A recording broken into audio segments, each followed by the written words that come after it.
Fica aí uma dica, né? Até para a advocacia, porque eu percebo que eu vejo muitos advogados. Há tempos eu não falo mais para advogados. Durante muito tempo eu falei muito para advogados, tive muitos mentorados, né, na minha área. Mas depois eu dei uma recuada. Depois eu parei de falar. E hoje me veio no coração falar um pouquinho para advogados. E eu sei que muitas pessoas me acompanham, muitas pessoas admiram o meu trabalho. E é isso, porque a comunicação, ela é uma ferramenta do advogado. Muitos não têm o dom da fala, muitos não têm essa ferramenta à disposição. Mas, enquanto quem não tem essa ferramenta à disposição, dispõe de uma outra ferramenta, que é a ferramenta intelectual, o estudo, o aprofundamento, a paciência. Agora você não imagina, você não precisa me imaginar sentado numa sala peticionando, pesquisando jurisprudência. Não, isso eu não vou fazer. Porque eu uno forças com quem não é do front e está ali fazendo isso. E é a mesma coisa. Então, o advogado, para ser completo e para poder atender uma demanda, ele tem que conjugar. Ele precisa vender o trabalho dele e conjugar com alguém que não seja da comunicação, mas que esteja ali com um perfil técnico, um perfil analítico, dando base para aquele que vai. E eu vejo isso muito aqui em vocês, essa noite aqui conversando. E o Vini, tu preparou bastante isso também, porque o Vini ele tem uma visão extraordinária do negócio. Eu fico, assim, nas nossas reuniões de treinamento, eu fico assim, cara, de onde que ele tirou isso? Então, essa era uma pergunta, cara. A sua formação, Vini, a sua base de dados, suas mentorias, os seus mentores, de onde que você busca esses insights aí? Pode revelar para nós? Cara, eu tive, assim, eu hoje acredito 99% do que eu sei, do que eu aplico a uma vivência riquíssima que eu tive quando eu trabalhei no estaleiro. Quando eu saí da faculdade, logo no começo, eu recebi um desafio muito grande, porque eu entrei num estaleiro aqui da região e eu tive um diretor, assim, que foi sensacional e eu colei nele, né? Pô, quando eu cheguei já, assim, já percebi a diferença do cara e já colei nele. Eu tive a oportunidade de, no estaleiro, participar de muitos treinamentos. Era em Itajaí. Estaleiro Fibra Forte, faz as lanchas Fokker. Sim, é forte coisa. Muitos dos barcos que estão ali, eu acho que eu fiquei 5 anos lá como responsável técnico, tem 1.200 e poucos barcos assinados por lá, então foi uma escola muito grande. E eu sempre fui apaixonado por gestão, né? Eu, depois que saí da faculdade, eu me formei em engenharia, mas eu fui me especializando somente em gestão. Então eu fiz gestão de projetos, gestão de negócios, FDC, FGV, então eu fui só me especializando em gestão. Eu sou extremamente apaixonado por gestão. E gestão que muitos pensam não só pelos números, né? Mas pelo ambiente empresarial. Então eu me dedico demais quanto a isso. E eu acho que uma das coisas, se fosse assim, que eu mais aprendi nesse momento foi justamente a entender que a diferença é o que mais faz o negócio crescer. Eu lembro de uma reunião que eu tava com os gestores, eu assumi muito cedo um cargo de gestão na empresa. Hoje eu julgo que eu estava assim, cru demais até para isso, só que isso me exigiu que evoluísse muito rápido nesse sentido.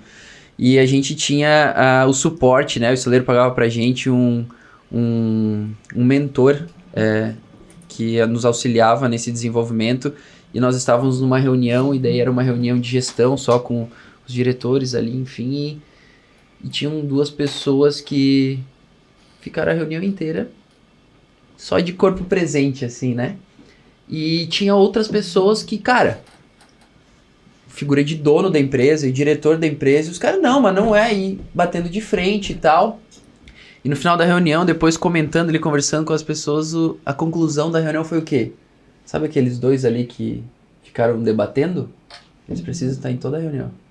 Sabe aqueles 2 lá que concordaram com tudo? Nunca mais precisam vir. Pra que eu preciso de alguém que só concorde comigo? Então eu converso com o espelho. Eu preciso pôr à prova as minhas ideias. E essa foi uma das maiores... eu acho que uma das coisas que contribuiu demais com a gente, porque desde o começo, na nossa clínica, desde quando nós tínhamos pouquíssimos funcionários, todos os meses existe um dia que nós fechamos todas as unidades, reunimos toda a equipe, botamos todos eles na sala e conversamos sobre o planejamento da empresa. Vamos fazer isso, aquilo, não temos ideia disso. Tipo, pessoas me perguntam, né? Tá, mas como assim, cara? Tu vai... Pra quê? Poxa, pra quê, né? Justamente porque eu preciso vencer todos esses contestamentos. Se eu conseguir achar uma solução para todos esses contestamentos, vai ter uma chance de sucesso muito maior. E quando a gente busca isso, a Priscila sabe que ela presencia algumas reuniões, eu vi que você comentou, tem algumas pessoas que são funcionárias nossas ali. Sempre que eu vou tomar uma decisão, eu tento colocar aquela ideia à prova. Então vamos juntar todo mundo aqui e falar assim... Me convence do que eu tô errado. Por que isso daria errado? Não vou dizer... Não. Por que isso daria errado? Talvez por causa disso. Beleza, então eu preciso me proteger dessa hipótese. Sim, criar então, objeções, perfeito. Que isso vem dos perfis, que nem você falou. Sim. Os planejadores e os executores. Uhum. Se eles não interagirem, as brechas, as lacunas nunca vão aparecer. Então... Não só precisa dos dois, como precisa dos dois interagirem. Precisa dessa guerra no bom sentido, de ideias, de discussões, de visões. Então, eu vou fazer um planejamento para a clínica, que audácia eu tenho de fazer um planejamento para a clínica se eu não atendi nunca nenhum paciente, que nem você perguntou antes ali. Então, eu não posso ser audacioso ao ponto de, não, eu preciso mudar meu processo, fazer isso e aquilo, se eu nunca nem atendi um paciente.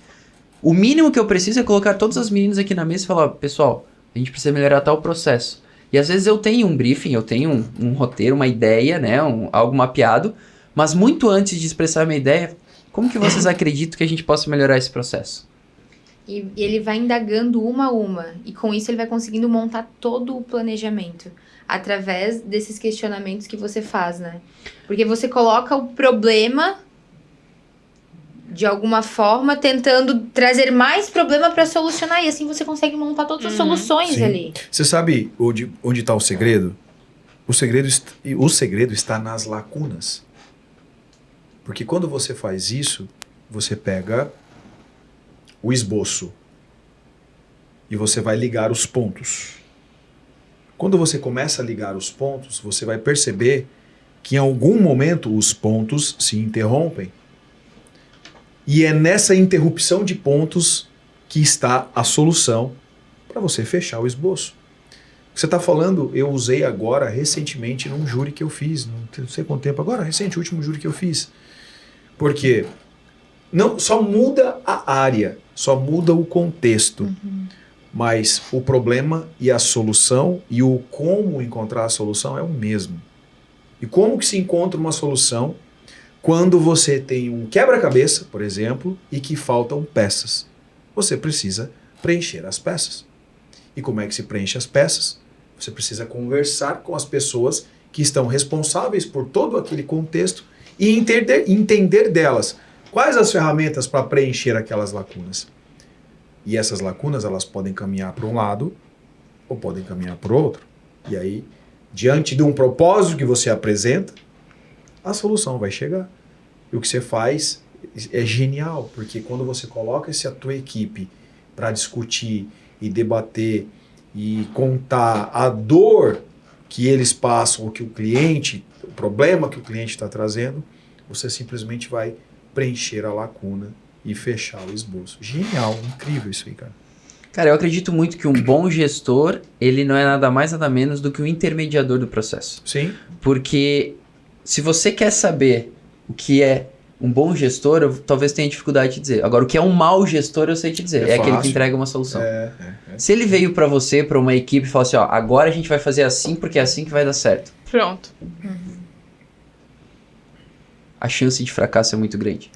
Então, o gestor é aquela pessoa, ele precisa ser aquela pessoa que sim possui muito embasamento para guiar aqueles processos, mas que utiliza da ferramenta humana que existe disponível na empresa para justamente suprir essas lacunas em todos os pontos do processo. Então, e todos fazem parte do processo, inclusive o cliente, cara.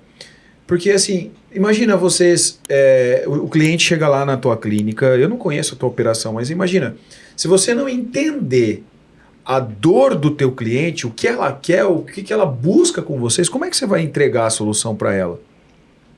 Eu estou fazendo uma analogia com a minha profissão, porque existem muitos advogados arrogantes, e acho que é intrínseco da profissão, da arrogância que envolve, né, a grande maioria esmagadora de advogados, que eles cortam, que eles bloqueiam a participação do cliente na resolução do seu respectivo problema. Eu sou uma pessoa que eu trago o meu cliente junto comigo e digo o seguinte: a solução do teu problema eu vou encontrar junto com você. Você conhece o fato, você sabe o que aconteceu. E eu preciso entender essa dinâmica. E aí a arrogância entra no seguinte sentido: não, o profissional sou eu vou encontrar a melhor solução para você. Eu entendo, acredito, e me corrijam, como eu disse, eu não conheço a sua operação.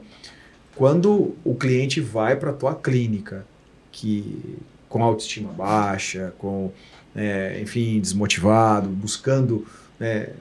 o cliente não busca emagrecimento, não busca 7 centímetros a menos. O cliente lá está buscando um estado emocional diferente. Eu penso que é muito além disso, né? Perfeito. E se você, a partir do momento que você passa a entender o que ele realmente quer, você vai entregar para ele a solução do problema dele. Ou seja, ele participa da resolução